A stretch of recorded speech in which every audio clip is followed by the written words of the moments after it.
I really appreciate you doing this. Thank you so much. Oh, no worries. Sorry about the delay. No, please. We're all very, very busy. I'm glad we can just get it done though. Are you at a tournament? I just finished playing Delray Beach. Okay. Yeah. And now I have some family here, so I'm here a few days before some training before Indian Wells. Okay, cool. And you? You're home? Yeah, I'm still in Melbourne. I'm just still rehabbing before. I think I'm starting back in March, like middle of March. How long has it been for you? Almost 6 months now, so I've taken the protected. That's the worst feeling. I'm sure you are ready to get back on court at this point. Yeah, getting a bit itchy and stuff. So. Yeah, no, I totally get that. But I don't want to take up too much of your time. I don't know how much you've seen of Behind the Racket, or if you have an idea of what I do, I can kind of describe it real quick. Yeah, I've seen a little bit, which is pretty cool, and I see you do podcasts and stuff. Yeah, so, for this one specifically, I'll record this conversation, I'll then type it up, and then I'll send it back to you. So you have final say in everything that goes out. You don't have to worry about it. If you don't like something, you can take it out, so no pressure. Okay, cool. But so I started in the beginning asking people questions, but now that Behind the Racket's kind of grown a little bit, some of the people already have stories before I go into the questions. And if you have read some of them and a story has come to mind in your life that maybe you've dealt with, I would love to hear it. But if not, I can definitely ask you questions. Yeah, I think maybe just ask the questions, because Yeah. I'm like some of the stories are like really amazing, and I'm just like, mine is not that cool. No, it's nothing. I know people come up to me and they're like, yeah, I don't have a story as tough as that one. And I'm like, it has nothing to do with that. So no, it's no big deal at all. It's just, we'll start easy. Where were you born and where'd you grow up? So I was born in Moscow. My parents' apartment was super close to the tennis, so this is how I started playing tennis. And so now you live in Australia. How did you start playing for Australia? So I moved to Australia end of 2013. Okay. When I was 18.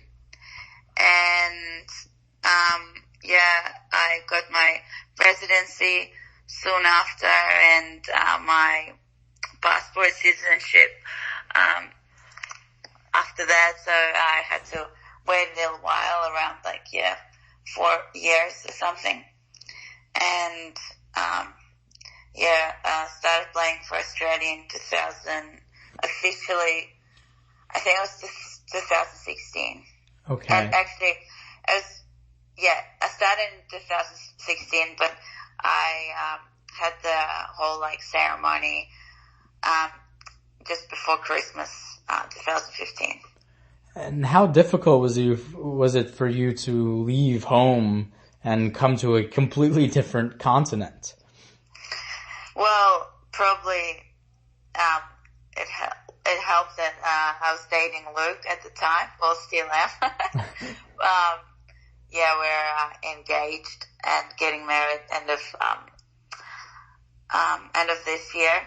Congratulations. So I think I was actually visiting Australia and trying to schedule my tournaments in Australia a few times, and I met a lot of friends, so that made it easy. And when I first moved to Australia, I actually had a busted knee. I've just done my ACL. So when I came to Australia, I knew that I had to have a surgery, and my parents were really nervous. They were struggling with me being by myself with a busted knee on crutches, but I was lucky enough to have real good support, and I lived with now, my best friend for 4 years, and it was like it's like my second family. I guess that's a much easier transition than I thought it would be. I mean, so you had family still in Moscow at the time while you moved to Australia? Yeah, so they still live in Russia. And how often do you get to see them? Well, obviously because with tennis we travel a lot. Mm-hmm. Whenever I'm in Europe, I try and come back to Russia and see my friends and family. And sometimes my parents travel with me to some tournaments. And when was your first memory? Obviously you played a long time in Moscow. When was your first memory of tennis in Moscow? I still remember my first ever lesson. I was wearing like a boy's outfit because we couldn't find anything else that looked like a tennis outfit. And I came into this lesson, and I'm pretty sure it was just like a one-on-one, so the coach could see if I have any skill or whatever.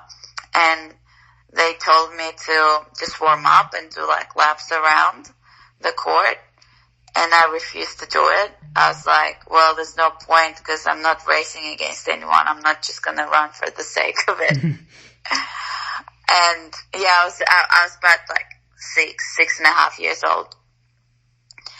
And then, I was useless. I couldn't even catch a ball, or I had no coordination. But, so that was a bit of a fail.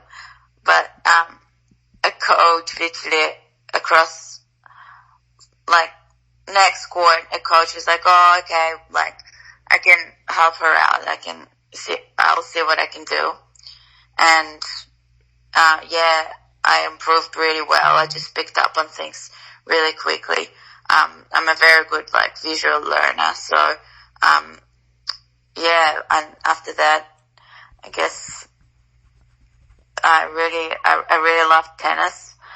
And, coming back home, I would always, in Russia, in the apartment, I'd always hit volleys against the wall, and the neighbors didn't love it, but they just had to deal with it.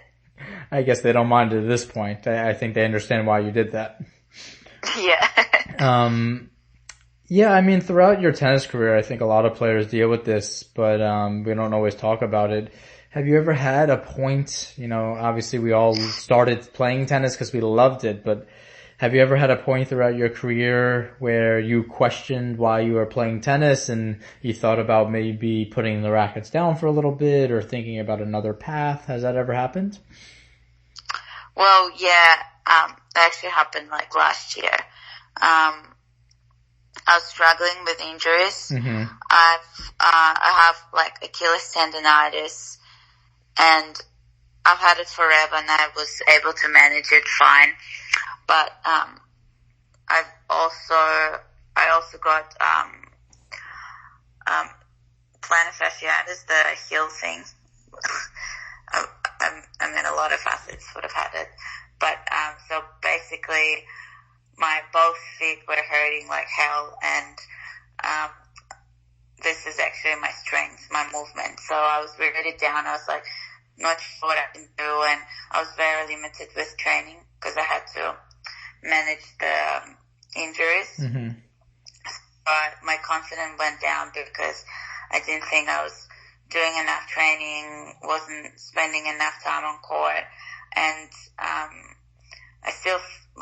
I think my tennis was still ahead of my ball striking was ahead of my mental state, or even I wasn't that fit. I started losing matches, and my confidence went down, and with all this negativity, I guess I was feeling more pain